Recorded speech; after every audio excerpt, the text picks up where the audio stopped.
नमस्कार, मी राहुल कुलकर्णी. NDTV मध्ये आपण भिडे ब्रिज माझ्या मागेच आहे, तिथून आजच्या पुराचं आणि तो पूर का आला त्याचं विश्लेषण करतो आहोत. ते एका वाड्यातच जाऊ आपण. हा तो वाडा आहे की ज्या वाड्यात काल रात्री पाणी आलं आणि ते एवढं पाणी होतं की त्या मंडळींचं असं म्हणणं आहे की घरातलं सगळं साहित्य त्यांना काढून दुसरीकडे स्थलांतरित करावं लागलं. एक दिव्यांग मुलगा आहे 35 वर्षाचा, तो तर गेली 12 तास झालं एकाच खुर्चीवरती बसून आहे. हा जो भिडे पूल आहे तो खरं तर पुण्यातल्या पूर परिस्थितीचं मानक आहे. कुठे इथं पाणी आलं होतं? इथे पूर्ण हा कमरेभर पाणी होतं म्हणे इथे. अच्छा, हे बघा इथे हा जो भिडे पूल आहे तिथपासूनच्या काही अंतरावरती असलेल्या घरातली ही दृश्य आता दुपारची आहेत ही. हा फ्रीज अर्धा या पुढे या. हा फ्रीज काय फ्रीज अर्धा बुडाला होता पाणी. अर्धा पूर्ण बुडाला. ह्या किचनच्या लेवलनी पाणी होते. किती वाजता पाणी यायला सुरुवात झाली? हे साधारण तुमचं पूर्ण नाव सांगा आधी. तुमचं पूर्ण नाव सांगा आधी. तुमचं नाव सांगा पूर्ण. इकडे या पुढे. मिस्टरांचं सांगू? तुमचं सांगा. हा स्मिता नितेश पेटकर. हा काय झालं? पाणी आलं होतं. किती वाजता रात्री आलं पाणी? रात्री नाही आलं, सकाळी आलं. बर, कुठपर्यंत आलं पाणी? तिथपर्यंत पूर्ण. पूर्ण असं? हो. आणि मग हे साहित्य काढून तुम्ही कुठे स्थलांतरित आम्ही केलं? साहित्य वरती ठेवलं. वर? हा, वर. हे वरती मजला नाही, आहे. वर अच्छा, मजला. वर. अच्छा, इथून मध्ये जाऊन वर आहे का? वर जायला. त्याच्यावरती ठेवलं. बघू, दाखवा कुठं ते. इथलं पाणी हे साहित्य काढलं तुम्ही आणि वर नेऊन ठेवलं. हा, वर ठेवलं. पण मला प्रश्न असा पडतो की एवढ्या जवळ भिडेवाड्याचं तुम्ही राहतायत, हे तर असं होणारच आहे. हा का हो? वर खाल्लं वर. पूर रेषा असताना हा, ये. इथून हे साहित्य त्याने. किती वय काकू? माझं 65 65 वर्षात पाणी एवढं कधी आलं होतं? आता बरेच वर्षांनी आलंय. किती वर्षांनी?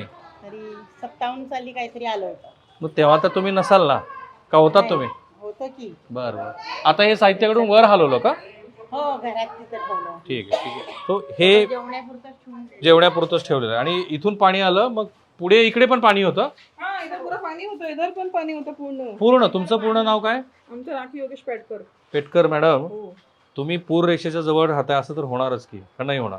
काका, आता पण सध्या मला एवढे वर्ष माहिती पाणी नाही. येतंय, एवढे वर्ष पाणी येतंय, पण प्रत्येक वेळेला ते आम्हाला सांगायचे की एवढं एवढं पाणी सोडतात येत वरून. आता नाही सांगितलं. आता काही नाही सांगितलं. रात्री अचानक पावणे पाणी आलं. पावणे 12 वाजल्यापासून पाणी येतंय. आम्ही काल रात्री 2 वाजता सगळ्या गाड्या इकडून तिकडं तिकडून इकडं, सकाळी 6 वाजेपर्यंत आमचं फक्त एवढंच चालू होतं. बर. आणि नंतर तेव्हा तिथं पाणी गाड्या हलवून झाल्या, मग इकडं आलो. इकडचं सगळं साफ करून करत करत वरती सगळं सामान नेलं. तिथं पण आमच्या मोटरी वगैरे होत्या. आम्ही आता वॉशिंग मध्ये मोठे मोठे सामान असतात आमचे, आम्ही ते सगळं घेऊन वरती ठेवलं. तर बघ दीदी, तुझं ते वॉशिंगचं सामान दाखव. कुठं काय ठेवलं होतं? चला. बघा, असं आहे की जे IMD चे फॉर्मर डायरेक्टर आहेत त्यांनी सांगितलं की इथे अनएक्सपेक्टेड पाऊस झाला, इंग्रजीमध्ये ज्याला आपण म्हणतो. हा आता हे आमचं बोरिंग इथं असतं. हा इकडं ती मशीन होती, ही खोलून आम्ही वरती ठेवली. हा. पाणी लागलं तर बंद होणार. हा. इकडं बघा, पण पाणी इथे कितपर्यंत होतं? हे पूर्ण भरलं होतं. असं हे पूर्ण पाणी? असं आहे, बघा एवढ्या लेवलला पाणी होतं. हे पूर्ण आम्ही इकडचे पण एक पार्ट होता तो वरती शिफ्ट केला काढून.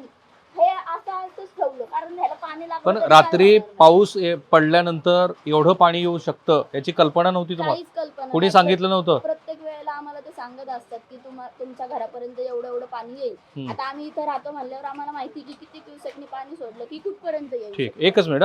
कुणाल टिळक हे जे दिवंगत भारतीय जनता पार्टीचे आमदार आहेत, मुक्ता टिळक त्यांचे चिरंजीव आहेत, त्यांनी महत्त्वाचा मुद्दा मांडला. ते असं म्हणाले की पुणे शहरामध्ये जे पायाभूत विकासाची कामं आहेत विजवी मेट्रोची वगैरे, त्यामुळे जे डेब्रीज काडी कचरा तयार झालेला आहे त्यामुळे पाण्याला विसर्गाला जागा नाही मिळाली.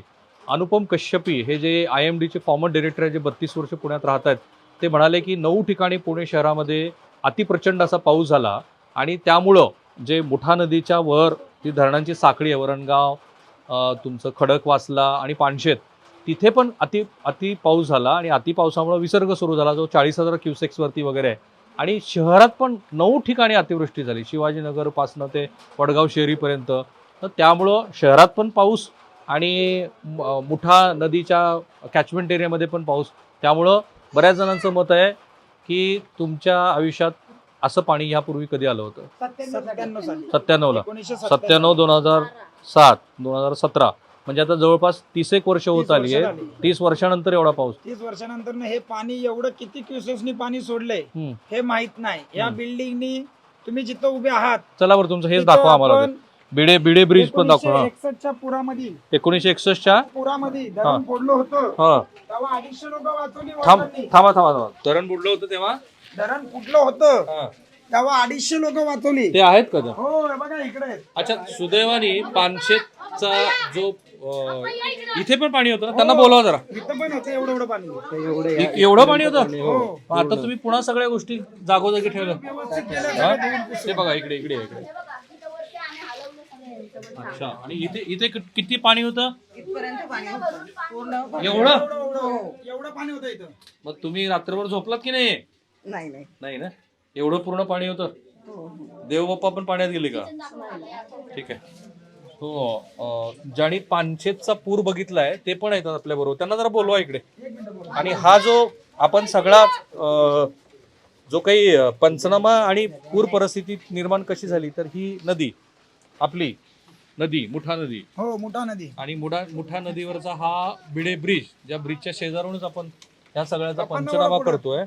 आणि ज्यांनी पानशेतचं पूर बघितला 1962 ज्याची पूररेषा पण मी तुम्हाला दाखवणार आहे. तेव्हा वय किती होतं? माझं बी लहान होतं त्याला मला आठवत होतं मात्र पाणी सगळं? कसं वाढवं कम्प्लीट. बर ज्या टायमाला 6 वाजता 2 हेलिकॉप्टर आले. हेलिकॉप्टर आले आमच्या आईला विचारलं घेऊ का बाई आई म्हणली नको म्हणली.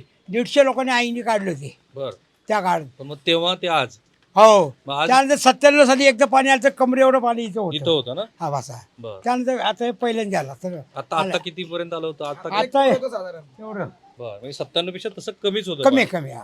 बर आता ह्याला उपाय उपाय ते कोणाच्या हातात आहे उपाय ते नाही ना. नाही आपण ही तुमच्या जागा पण नाही आणि सोडणार आमच्या पण पण नाही. 61ला 97ला जे पानशेत मधनं जे धरणातनं जे पाणीचा विसर्ग झालता हम्म, तो बघा आणि आत्ताचा बघा. म्हणजे आता 1 फूट जर का पाणी असेल हम्म. आणि 61ला 1 लाख क्युसेस पाणी सोडलं होतं तेव्हा 4 फूट पाणी होतं. तर मुख्य तुमचा आक्षेप असा आहे की पूर्वी 1 लाख क्युसेक्सनी जरी पाणी सोडलं तर 4 फूट घरात पाणी होतं. पण आता आज 45,000 45,000ला 1 फूट पाणी. मग आता 1 लाख क्युसेस पाणी असं सोडलं का तर झालं? नदीला भराव पडली असेल. हा. नदी बारीक झाली. नदी बारीक झाली. हो आपण सगळी बांधकामं केली. बांधकामांचा राडारोडा आणून टाकला लोकांनी. Correct. हा पंचनामा आहे आजच्या पुराच्या पाण्याचा. हे तेच पात्र विषय. तर 20 फूट खोल होतं हे पात्र हम्म. त्या टायमाला. आपण सगळे जबाबदार. हा भर टाकून टाकून टाकून टाकून लेवल केली टाकली. पाणी म्हणलं की शिरतं घरात आणि पाणी पहिलं फुलाच्या वाडीत शिरतं इथं शिरत नाही. पण आज पहिल्यांदा इकडे आधी शिरलं. हा पहिलं इथं शिरतं मग इथं पाय बुडतील एवढं असं तिरकं आहे. एवढा फरक आहे. शेवटी आपणच त्याला जबाबदार ना. जसं निसर्ग तेच आहे पुन्हा की निसर्ग खूप जास्त पाऊस घेऊन येत चाललाय. जसं 9 ठिकाणी आज अतिवृष्टी पुण्यात झाली. पण ह्या तिन्ही मंडळींचं असं मत आहे की राडारोडा नवी बांधकामं पूररेषा जी नियंत्रित असते त्या पूररेषेच्या आतली बांधकामं पूर्वीचे रहिवाशी त्यामुळे परिस्थिती जशी नेहमी पुराच्या वेळेला गंभीर बनते तशीच ती आजही बनली. आणि पाणी ज्यांनी पानशेतचा पूर बघितला त्यांना असं वाटतं की जवळपास तशीच परिस्थिती निर्माण झाली होती. कॅमेरामन निकेतन बाने, समीर राहुल कुलकर्णी, NDTV मराठी, पुणे.